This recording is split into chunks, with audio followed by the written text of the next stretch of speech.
Лондон BBC, саламатсыздарбы? Эл аралык жана спорт жаңылыктары менен тааныштырып, Гүлнара Касманбетова. Президент Трамп мындан ары тынч сүйлөшүүнү каалашпайт деп, палестиналыктарга финансы жардамын токтотом деп коркутту. Жакшы турмушка умтулуу. Кытай президенти Си Цзиньпин 43 миллион адамды жакырчылыктан чыгарууну максат койду.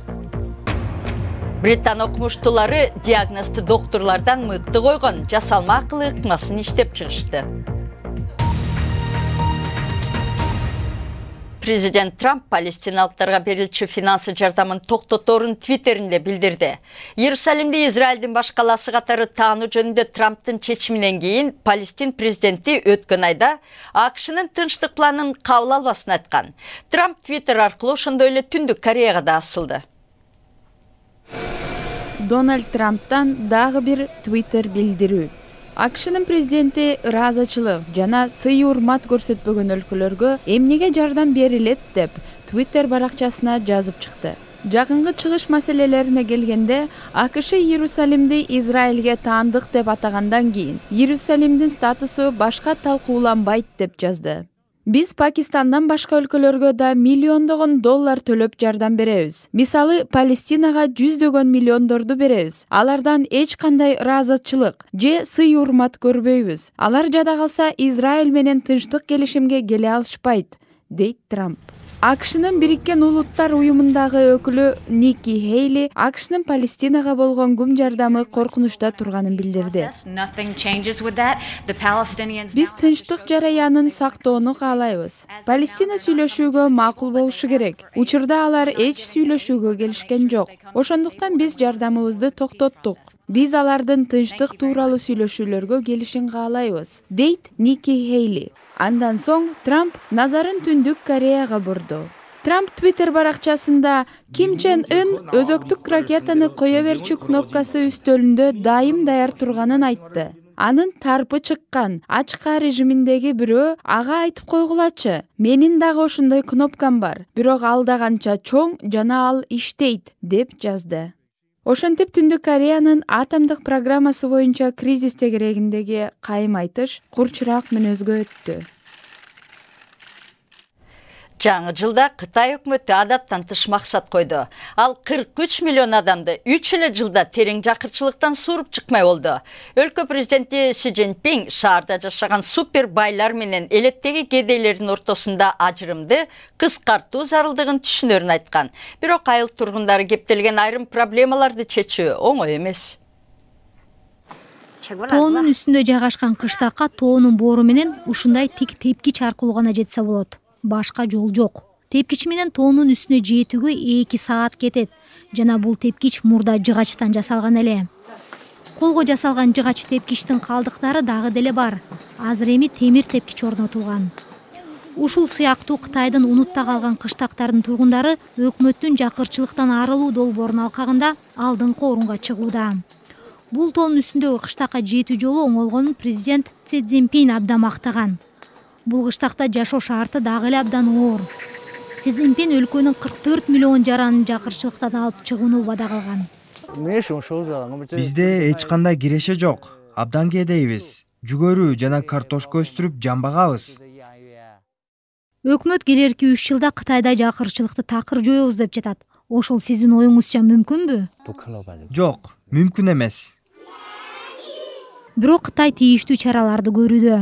Кытайдын өкмөтү 1 жылдын ичинде 3 миллион адамды жаңы үйлөргө көчүрдү. Бул үй бүлө тоолуу айылдан жаңы үйгө көчүрүлгөн. Бизге бул жер жагат. Кыштакты сагынбайбыз. Шартыбыз оңолду. Президент Си Цзиньпин кеңири таркаган жакырчылыкты жок кылам деген убада менен бийликке келген. Ошондуктан өлкөдө жакырчылыкты жоюу бийликте турган коммунисттик партиянын алгачкы кызыкчылыктарынын бири.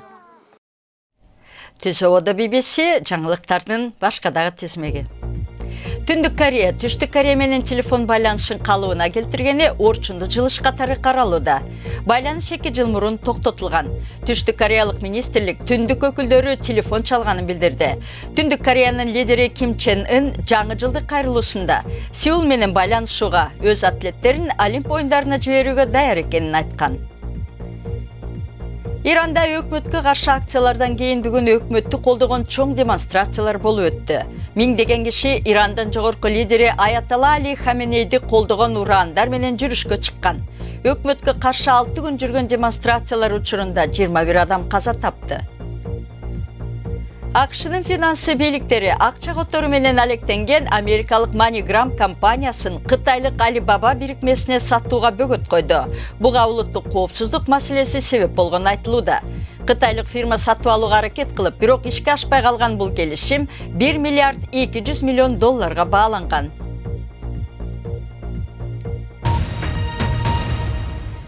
Оксфорд шаарында окумуштуулар диагнозду докторлордон тагыраак кое алган ыкманы иштеп чыгышты. Ага ылайык скан анализдерин изилдөөгө робот акылы колдонулат. Клиникалык сынактан жаңы ыкма өпкөнүн рак илдети жана жүрөктүн ишемиялык оорусу боюнча адистерден ашып кетти. Эрте диагноз кое алган техника Британиянын улуттук саламаттыкты сактоо кызматына миллиарддаган доллар каражат үнөмдөп берет.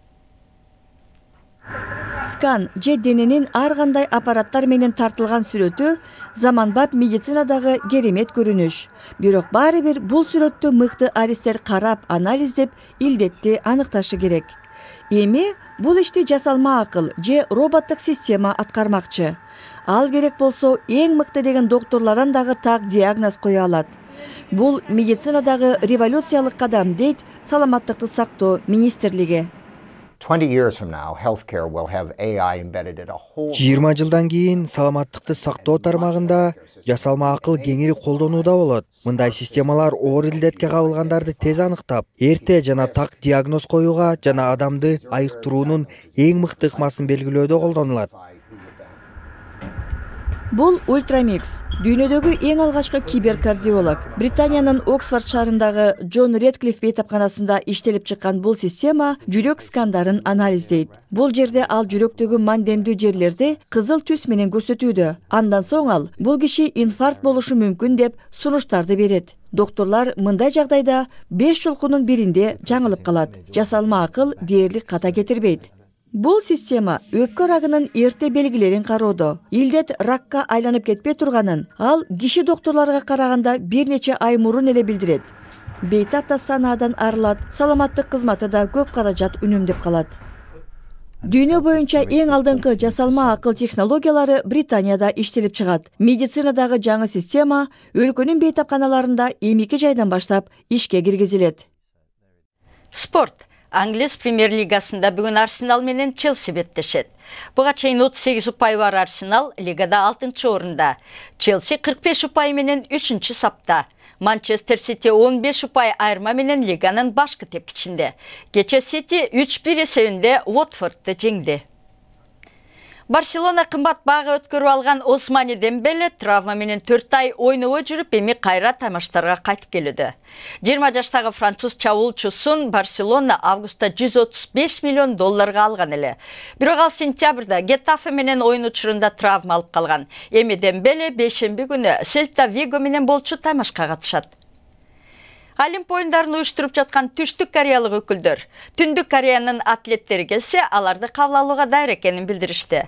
Кышкы оюндар өтчү Гангвон аймагынын жетекчиси атлеттерди алып келүүгө кеме жөнөтөрүн жана аларды мейманкана менен камсыздарын айтты. Түндүктөн оюндарга катышууга муз үстүндөгү бий боюнча 2 гана атлет жолдомо алган. Жаңылыктар соңунда качан асманга көтөрүлөт деп учакта эзилип күткөн учурлар дала эле болот эмеспи? Испанияга жөнөгөн 57 жаштагы поляк кишинин чыдамы кетип, учактын чукул кырдаалда ачылчу эшигинен сыртка чыга калыптыр. Ал бир колуна сумкасын кармап, Малага аэропортундагы самолеттун канатында туруп калганда, аэропорт кызматчылары аны эптеп-септеп жайгарып, кайра учактын ичине кирүүгө көндүргөн. Бирок жергиликтүү полиция келип, аны баары бир кармап кетти. Сабырдын түбү саралтын. Сиздер менен Гүлнара Касманбетова болду. Ободо кайрадан жолукканча саламатта болуңуздар.